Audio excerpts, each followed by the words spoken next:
Erev Tov Rabotai, we are continuing with our Mishna Yomi Masechet Sanhedrin. We are up to Perek Gimel, Mishnah Vav. Today's Mishnayot should be Elui Nishmat, Neria ben Svetlana, Ranbai, Eliyahu ben Burchai Israelov, Chana ben Miriam, Sason ben Ryan, Yoshua ben Shivra, Menuchatam began Eden, Amen. And L'Avdi ben Chaim Lechaim, V'derefua Shenemav Daniel Shalom ben Rosa, B'tok Shah Cholei Yisrael, and Dachlama Merav Binyamin, Od Zion Chai ben Dvorah. After the witnesses tell the judges that they know the facts of the case, for example, this person owes money to that person, they must be examined by the judges before they can give testimony in court. Ketzad botkim et ha'edim, how do the judges examine the witnesses? Hayu machnisin otan um'aimin alehen, the judges bring them into the courtroom and make them afraid of testifying falsely. The judges caution the witnesses by telling them that when witnesses take money to give false testimony, even the person who paid them looks down upon them. They give the example of the witnesses who were hired by Queen Izebel to testify falsely against Navot, the Israelite. Even the royal advisors who suggested hiring the witnesses referred to them as two corrupt men, as stated in the Book of Kings, Book 1, Chapter 21, Verse 10. They then send everyone outside of the courtroom, leaving only the senior witness there. Now it's better to examine the witness when the courtroom is empty of observers. The litigants themselves, however, must remain in the courtroom. Each witness is examined alone without his partner, because if they were together, they could signal the answers to each other. And they say to this senior witness that is left there, tell us how you know that this person owes money to that person. If the witness answers, the defendant said to me, I owe money to the claimant. Or the witness answers, so-and-so told me that the defendant owes money to the claimant. The witness has said nothing, meaning his testimony is worthless. In the first case where the witness testified, the defendant said to me, I owe money to the claimant. The defendant's admission is not taken seriously because people often pretend that they owe money in order to avoid being viewed as wealthy. In the second case where the witness testified, so-and-so told me that the defendant owes money to the claimant, the witness' testimony is invalid because the witness can testify only about what he saw himself and not about what he heard from someone else, as Rashi says in Sanhedrin, page 37b.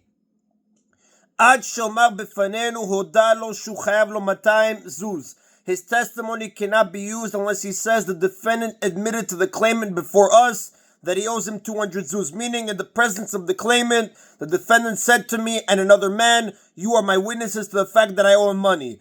This admission was surely sincere, because if he were just pretending that he owes money, he would have not appointed witnesses. Of course, if a witness says that he saw the lender giving the money to the borrower, his testimony will certainly be accepted. The Mishnah teaches that it is enough for a witness to testify that the defendant merely said that he owes money. Afterward, they bring in the second witness and examine him as above. If the statements of the two witnesses are found to be consistent, the witnesses must agree about the basic facts of the case, such as when and where the money was borrowed. But if they contradict each other about some side detail, their testimonies are accepted. Again,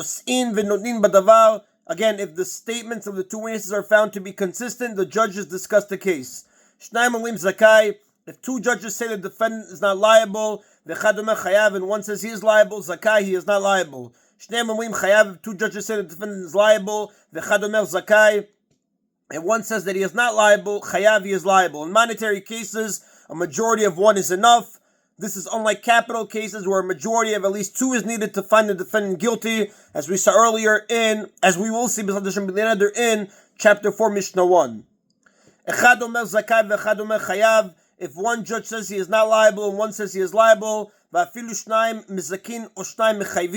or even if two judges find him not liable or two find him liable, and the third one says, I do not know, judges are added to the court. Since the third judge cannot vote, for he does not know, he is not regarded as a judge at all. Judges must therefore be added, because a monetary case cannot be decided with a court of fewer than 3 judges. 2 judges at a time are added until a majority opinion is reached, as the Rambam writes in the Sanhedrin, chapter 8, Halakha 2. Although only one judge was unable to make a decision, 2 judges must be added so that the 2 of them can discuss the case with each other. It's not enough to discuss the case with the original judges because they have already made up their minds. And that is an of Mishnah Vav. After the judges discuss the case among themselves and reach a conclusion, the verdict is announced. This is Mishnah Zayin. Gamru et hadavar, when they have decided the case. Hayu machnisin otan, they bring the litigants into the courtroom to hear the verdict.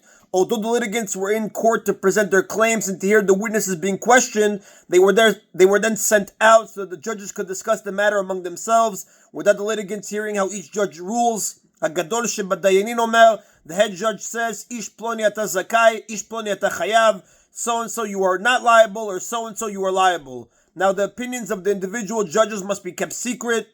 From where do we know that after one of the judges leaves the court, we may not say to a litigant, I found you not liable, my fellow judges found you liable. But what can I do? My fellow judges outnumbered me.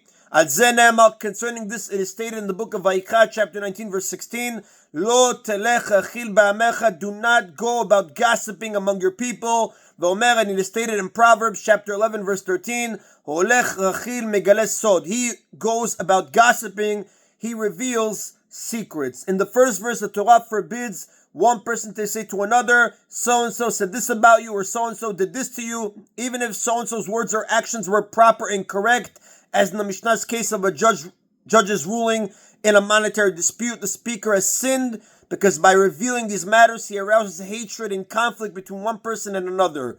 The Mishnah adds the second verse, he goes about gossiping, he reveals secrets, because without this verse, it could have been thought that the prohibition applies only where the speaker intends to arouse hatred and strife. The second verse, which states he reveals secrets, implies that revealing secrets is wrong even without intent to cause harm. And that is the Rabotai of today's Mishna Yomi. Baruch Adonai Le'olam. Amen v'amen.